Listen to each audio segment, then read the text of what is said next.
grab the seat right up here.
I've learned people will forget what you said. People will forget what you did. But people will never forget how you made them feel. If you don't like something, change it. If you can't change it, change your attitude. There's no greater agony than burying an untold story inside you.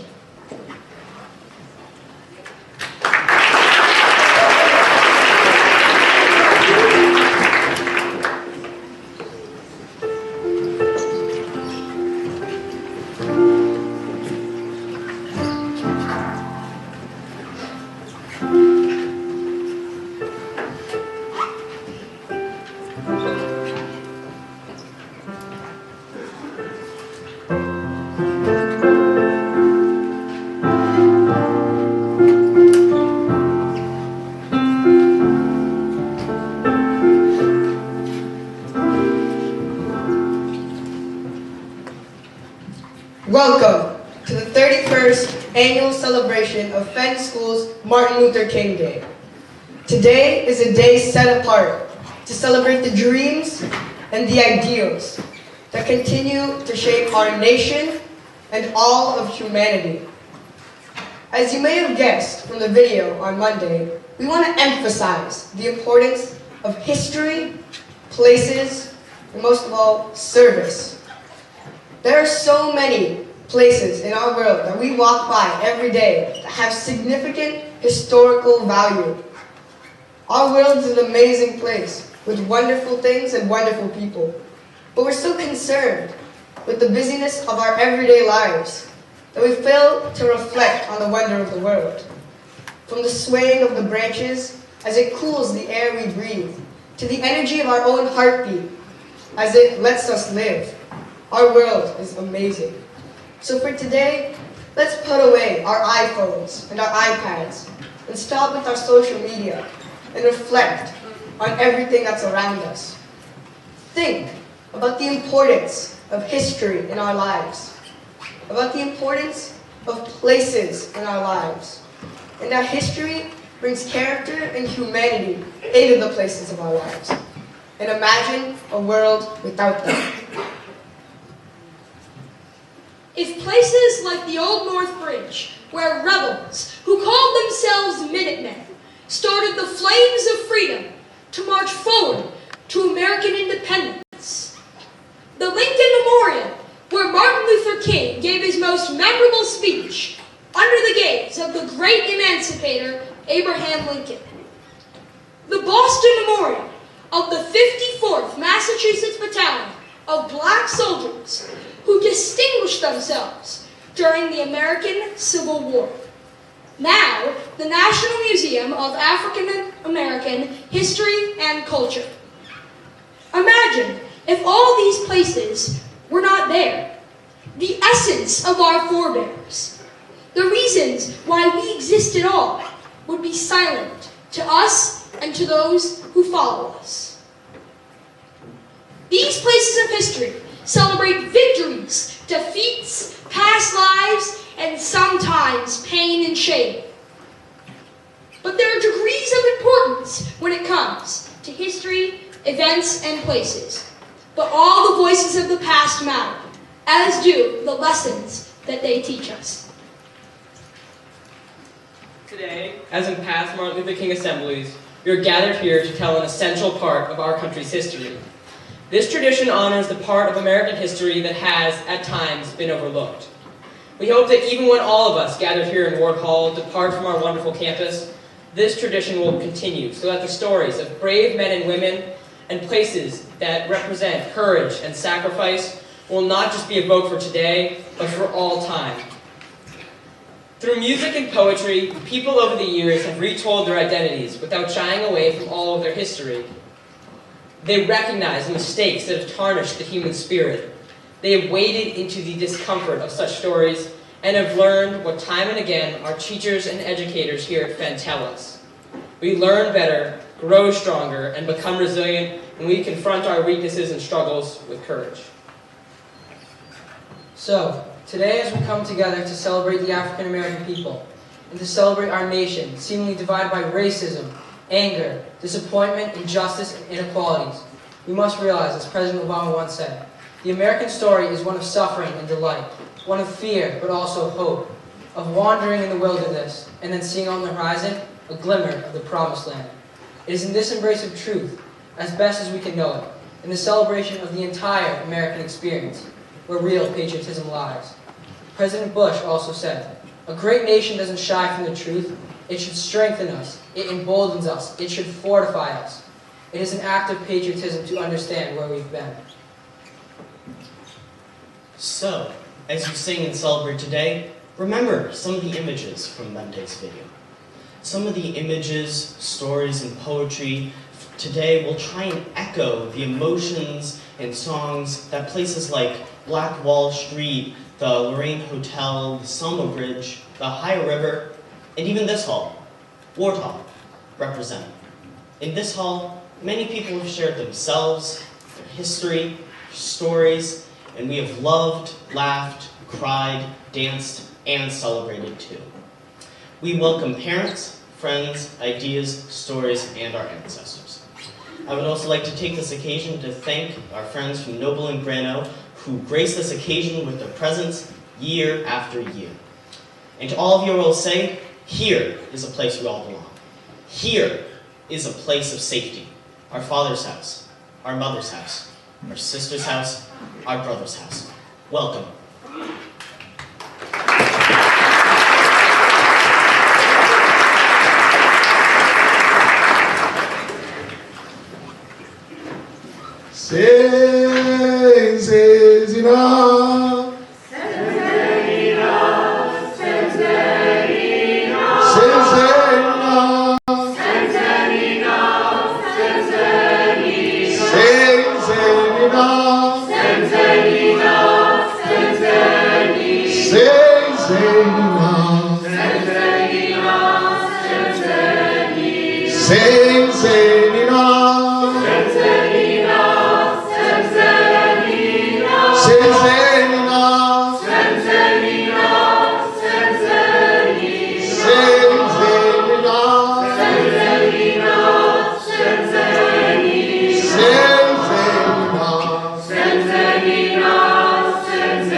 What have we done? What have we done? What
That was a song from South Africa of protest and hope.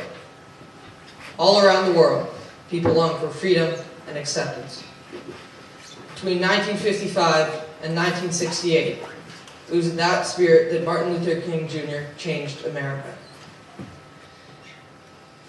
His captivating power of speech and strong leadership gave people the courage and hope to keep protesting peacefully, even when others resorted to violence. These protests led to the creation of new laws that ended the practice of institutional discrimination. Dr. King played a key role in the Civil Rights Act of 1964 and the Voting Rights Act of 1965. These laws allowed blacks to vote freely and without intimidation and opened the doors to many others. We are here today to celebrate this legacy and the lives of the many men and women who created a fairer, gentler, and more inclusive country. Let us welcome our friends from Noble and Greeno to sing Bonse Aba, a song of hope and promise from Zambia.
In the mid-60s, as the civil rights movement gathered strength, the song, "We Shall Overcome," became the official anthem of the movement.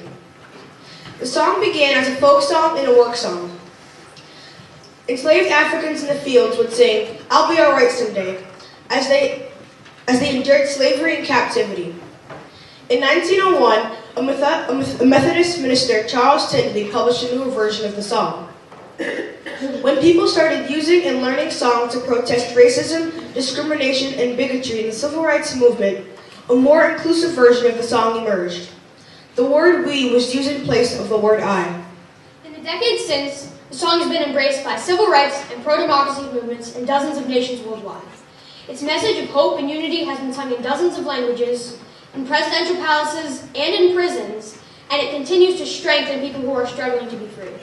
Let's hear the original version of "We Shall Overcome." It's called "I'll Be Alright."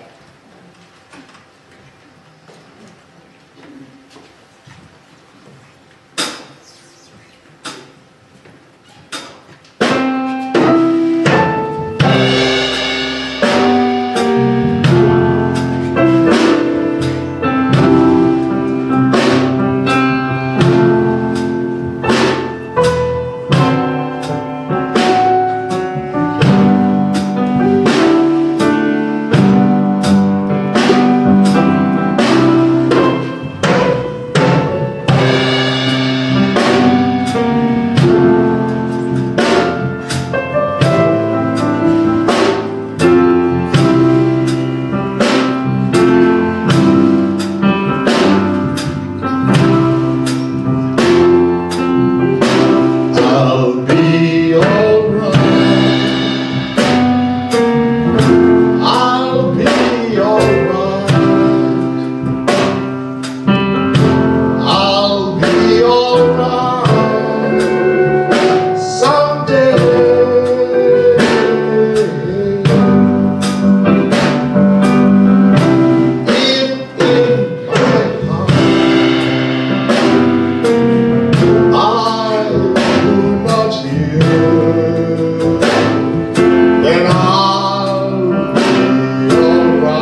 Here are two quotes that address two qualities we all could pay attention to: service and responsibility. Martin Luther King often talked about the need of citizens of the world to be in service of each other. Here's a famous quote from Martin Luther King about helping each other. Everyone can be great because everyone can serve. You don't have to have a college degree to serve. You don't have to make a subject to serve. You don't have to know about Einstein's theory of relativity to serve. You don't have to know about the second theory of thermodynamics to serve. You only need a heart full of grace and a soul generated by love, and you could be that servant. This is a quote by Reverend Martin Niemöller, formerly a supporter of Adolf Hitler, but later strongly opposed the Nazi government and was imprisoned in 2 harsh German concentration camps. He narrowly escaped execution, and after his imprisonment, he expressed his deep regrets about not having done enough to help the victims of Nazi. In Germany, they first came for the communists, and I didn't speak up because I wasn't a communist. Then they came for the Jews, and I didn't speak up because I wasn't a Jew. Then they came for the trade unionists, and I didn't speak up because I wasn't a trade unionist. Then they came for the Catholics. I didn't speak up because I was a Protestant. Then they came for me. By that time, there was no one left to speak up.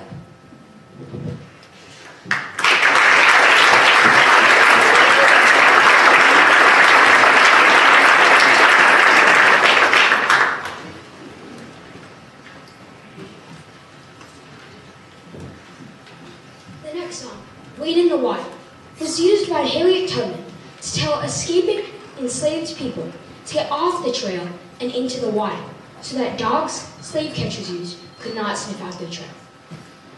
The line more significantly referred to the old biblical story about an angel who had a habit of coming down to play in a body of water called Bethesda.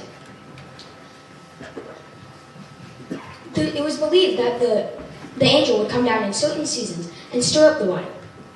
Any sick person who stepped into the water immediately after was made well.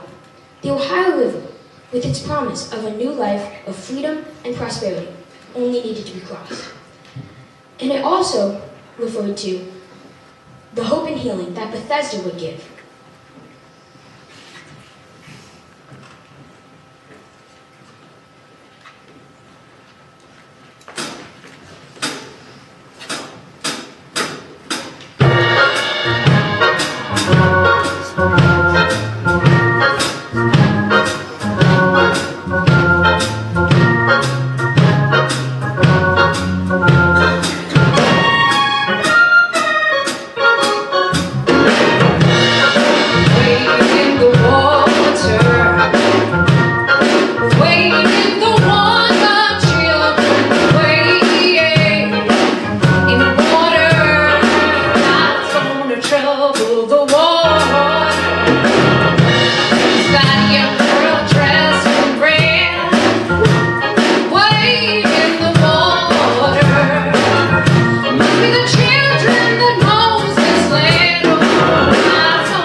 Gift to Sing by James Weldon Johnson. Sometimes the mist overhangs my path, and blackening clouds about me cling. But oh, I have a magic way to turn the gloom to a cheerful day. I softly sing. And if the way grows darker still, shadowed by sorrow's summer wings, with a great defiance in my throat, I pierce the darkness with a note, and sing, and sing. I dread not over the broken past, nor dread whatever times might bring. No nights are dark, no days are long, while in my heart there swells a song, and I can sing.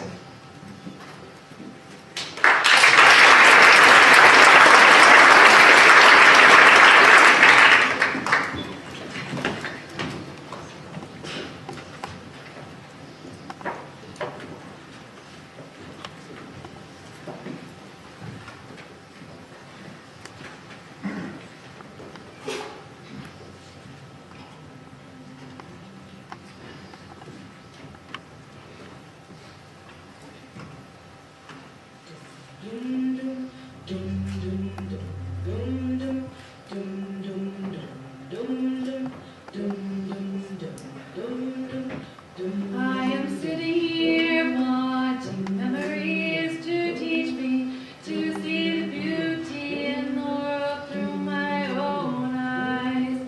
Yes, I am sitting here wanting memories to teach me to see the beauty in the world through my own eyes. You used to rock me in the cradle of your arms. You said you'd hold me till the pains of life were gone. You said you'd comfort me in times like these, and now I need you, and now I need you. And you are gone. So I am sitting here wanting memories to teach me to see the beauty in the world through my own eyes. Since you've gone and left me, there's been so little beauty, but I know I saw it clearly through your eyes. Now the world outside is such a cold and bitter place. Here inside I have few things that will console. And when I try to hear your voice above the storms of life, then I remember that I was told. Yes, I am sitting here wanting memories to teach me to see the beauty in the world through my own eyes. Yes, I am sitting here wanting memories to teach me to see the beauty in the world through my own eyes. And think on the things that made me feel so wonderful when I was young. I think on the things that made me laugh, made me dance, made me sing. I think on the things that made me grow into a being full of pride. Think on these things, for they are true. And I am sitting here wanting memories to teach me to see the beauty in the world through my own eyes. I thought that you were gone, but now I know you're with me. You are the voice that whispers all I need. And I will please and thank you, and the smile will take me far. I know that I am you, and you are me, and we are one.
African American Museum in Washington, D.C., President Obama addressed the importance of history and our roles as guardians in accurate and fair history while recognizing the humanity in the telling of history. He said, "Beneath us, this building reaches down 70 feet, its roots spreading far wider and deeper than any other tree on this mall. And on its lowest level, after you walk past the remnants of a slave ship, after you reflect on the immortal declaration that all men are created equally, you can see a block of stone. On top of this block of stone lies a historical marker weathered by the ages. It reads, General Andrew Jackson and Henry Clay spoke from this slave block during the year 1830. I want you to think about this. Consider what this artifact tells us about history, about how it's told and what can be cast aside.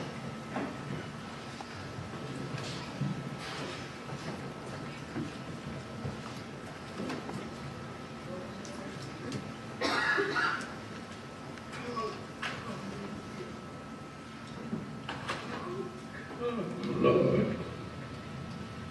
how come? Lord, Lord, how come we here, Lord? How come, Lord? How come? Lord, how come we here? Lord, how come we here? Lord, how come we here? Wish I never been born.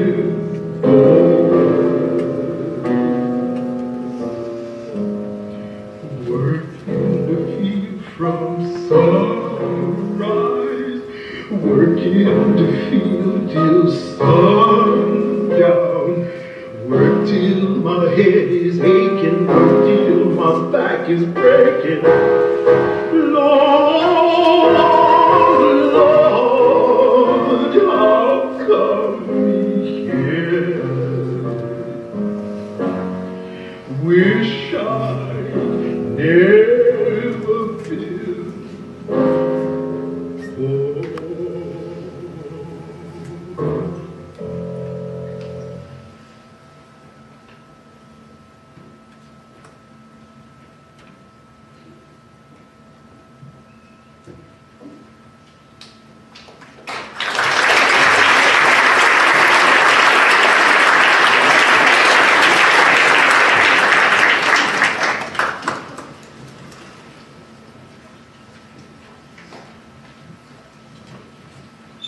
On a stone where day after day, for years, men and women were torn apart from their spouses or their child, shackled, bound, bought, sold, bid, like cattle on a stone, worn down by the tragedy of 1,000 bare feet for a very long time. And yet, the one thing we considered important, the singular thing we once chose to commemorate history as a plaque, were the two unmemorable speeches of two powerful men. And that's why I think this block of stone explains why this museum is so necessary.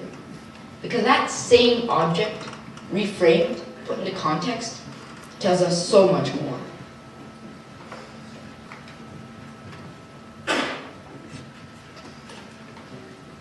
This museum helps to tell a richer and fuller story of who we are.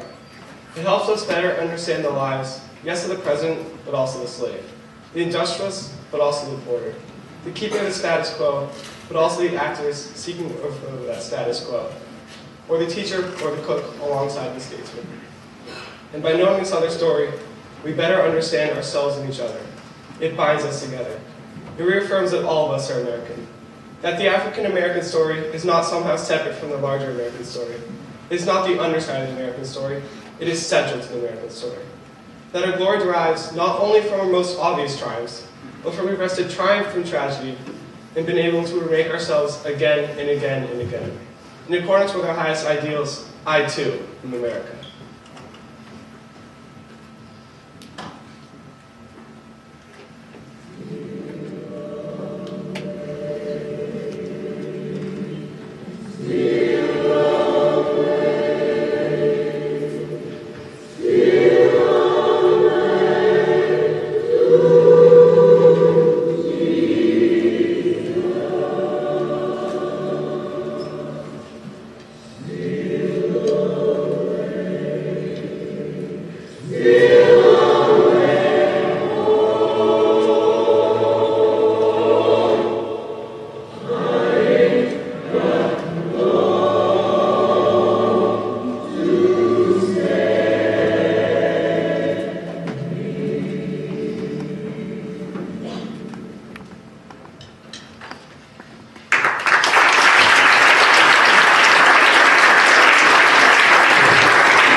The next song was created by enslaved Africans and was passed down for generations before ever being written. One thing we know for sure is that the lyrics of spirituals often had many meanings. For example, one line in the next song reads, "There ain't but one train on this track. It runs to heaven."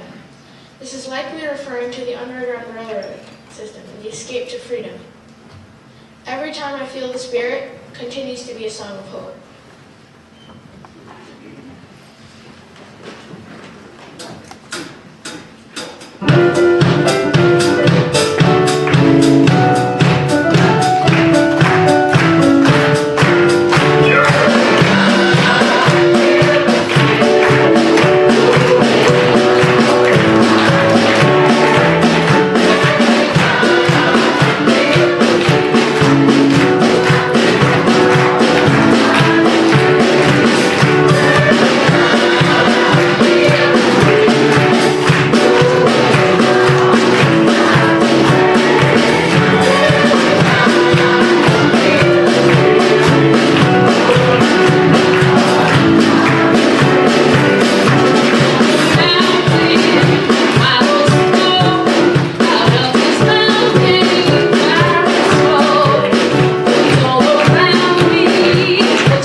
Still I Rise by Maya Angelou.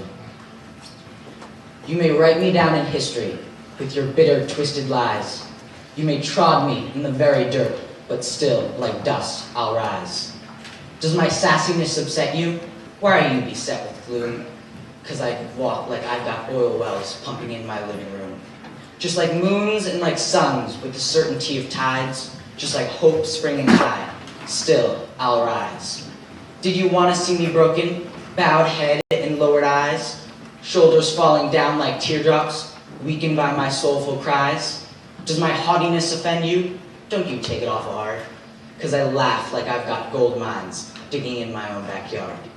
You may shoot me with your words, you may cut me with your eyes, you may kill me with your hatefulness, but still, like air, I'll rise. Does my sexiness offend you? Does it come as a surprise that I dance like I've got diamonds at the meeting of my thighs? Out of the huts of history's shame, I rise. Up from a past that's rooted in pain, I rise.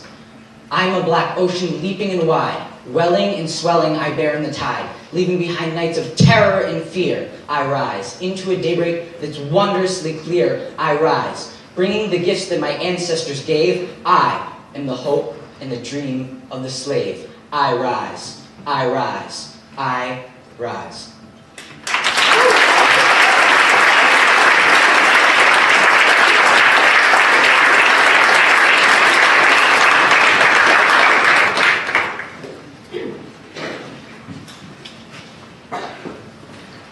Bob Dylan was awarded the Presidential Medal of Freedom by Barack Obama on April 26, 2012. And just a few weeks ago, the Swedish Academy awarded him with the Nobel Prize for Literature for having created new poetic expressions in the great American song tradition. The honor was due in no small part to the many powerful songs he wrote. Songs like Blowing in the Wind still ask the same hard question 50 years later. Today, this song is sung in many languages and in many countries. Here's a reggae version of Blowing in the Wind, arranged by the Abyssinians of Jamaica. Join us during the chorus.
work in nonviolent protests and civil rights, Dr. King has received many awards and honors, most notably the Nobel Peace Prize in 1964. But in 1968, Dr. King was shot dead at the Lorraine Hotel in Tennessee. A few days before his death, he talked about how he would like to be remembered. Every now and then, I guess we all realistically think about that day when we will be victimized by what is life's final common denominator. That's something that we call death. We all think it, and every now and then I think about my own death and my own funeral, and I don't think of it in a morbid sense. And every now and then I ask myself, what is it that I would want said? And so I leave the word to you this morning. If any of you are there when I meet my day, I don't want a long funeral. And if you get someone to deliver the eulogy, tell them not to make it too long. And every now and then, I wonder what I would want them to say. Tell them not to mention that I have a Nobel Peace Prize. That isn't important. Tell them not to mention that I have 300 or 400 other awards. That's not important. Tell them not to mention where I went to school. I'd like for somebody to mention that day that Martin Luther King Jr. gave his life serving others. I would like for somebody to mention that day that Martin Luther King Jr. tried to love somebody. I want you to say on that day that I tried to be right on the war question. And I want you to say on that day that I did try to feed the hungry. I want you to say on that day that I did try in my life to clothe those who were naked. And I want you to say on that day that I did try in my life to visit those who were in prison. I want you to say that I tried to love and serve humanity. Yes, if you want to say I was a drum major, say I was a drum major for justice. Say I was a drum major for peace. A drum major for righteousness. And all the other shallow things won't matter. I won't have any money to leave behind. I won't have the fine or luxurious things in life to leave behind. But I just want to leave a committed life behind. And that's all I want to say.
We'll be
the dream we had, an epiphany. Now we right the wrongs in history.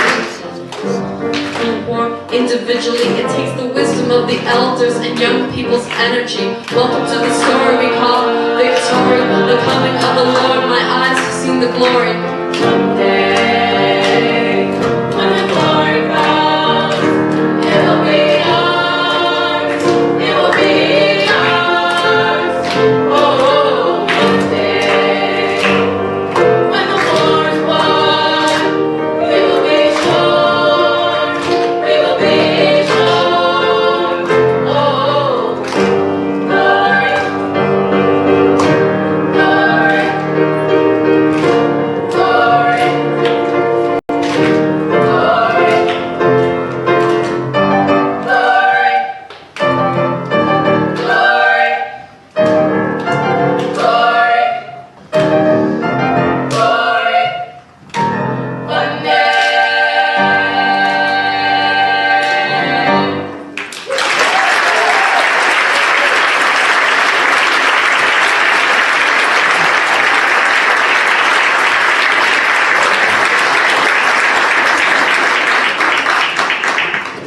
The African American narrative is also filled with periods of hope and promise. This narrative is woven into the American story. As a country, we are still finding ourselves and renewing ourselves through each challenge. Yes, at times we get discouraged, but history tells us we will get better because of you and me. Through the most difficult of times, acts of war, natural disasters, unspeakable tragedies, political upheavals, Americans have always risen to the occasion caring for each other. We have learned that the closest bonds are not drawn by mutual strengths, but by mutual need. Through these lessons, we have witnessed the blessings of learning to lean on each other, to give with joy, and to receive with grace. We have seen what can be, what should be, and what would be. The dream lives on. The journey continues. The destination draws closer, and the sun will surely rise on the day we shall overcome.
And now we come to the point, like all Fenn assemblies, where we pause and reflect on everything that we've seen. I invite you to ask yourself, what can I do in my own little way to bring peace and harmony into this earth? President Obama once said, "Let us not forget that routine discrimination and Jim Crow laws aren't relics of ancient history. They are not a blink in the eye of humanity. It was just yesterday." And so, we should not be surprised that not all the healing is done. But we shouldn't despair that there's still work to do. And knowing the larger story should remind us how remarkable that the progress we have made truly is. And let that inspire us to further progress. And so, we should strive to listen to each other. But more importantly than that, to see each other. Black or white, Latino or Native American, European or Asian American. See how all of our stories are bound together. And bound together with women in America, and workers in America, and entrepreneurs in America, and LGBTQ people in America. And tell yourself in unison that I too am America. Imagine if we all said with one voice that we care. We care enough to give. We care enough to reach out. We care enough to hold on to our dreams for brotherhood and for sisterhood. We care enough to do no harm. We care enough to say, "Let there be peace on earth. Let it begin with me, and we shall overcome."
incredible. Don't you think so?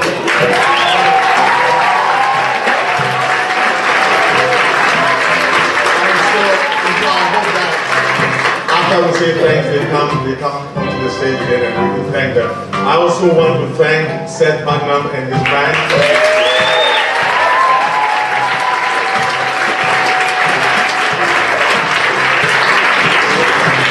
Ross Jones, who's here, if you're looking at all these microphones, is because he's recording this to make a CD. We're going to use this at the auction, so tell your parents to buy that CD. Great. And finally, I want to make sure that I thank my colleagues up here on this stage. They had only 2 or 3 practices, I would say maybe 2. And yet they did a marvelous job. And of course, Noble and people, thank you.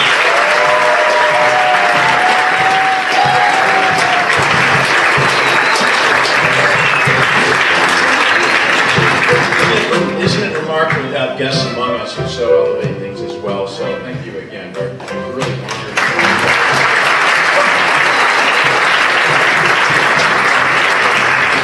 So each year we join together, gather here in the hall, and really celebrate and reflect on the inspiration of Martin Luther King and so many others in the world who do make a difference, and asking ourselves always, what can we do? Mr. Kobloch is constantly asking himself what he can do to make a difference in the world, but also here at Fenn School. And each year, out of nothing, he creates what each one of us has witnessed over the past 20 years or more for the Martin Luther King Assembly. The beauty of it, the inspiration of it, the creativity of it, the energy of it, the vision of it comes from Mr. Kobloch.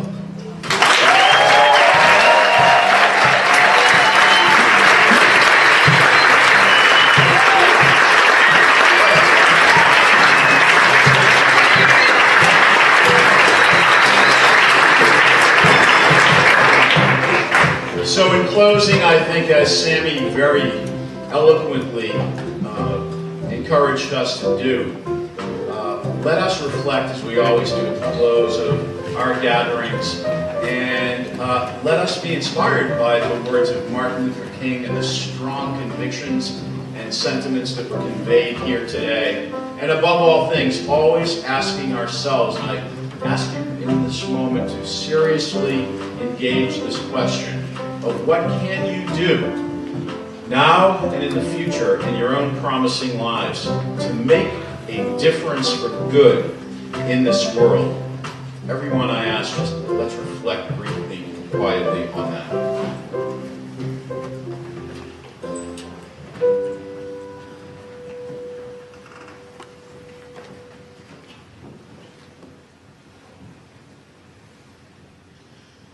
Thank you, and thank you for really being part of this in wonderful ways, all the students and teachers and faculty, and we really appreciate it as well. I won't call you guests, you're an important part of our community, some of you the parents who are up above and relatives and friends, so thank you for being with us. What we're going to do right now is allow our guests, and everyone else will just sit quietly before we dismiss, but allow our guests to be able to exit before the river of students starts flowing. So please do that. Boys, we'll just wait a minute before we move.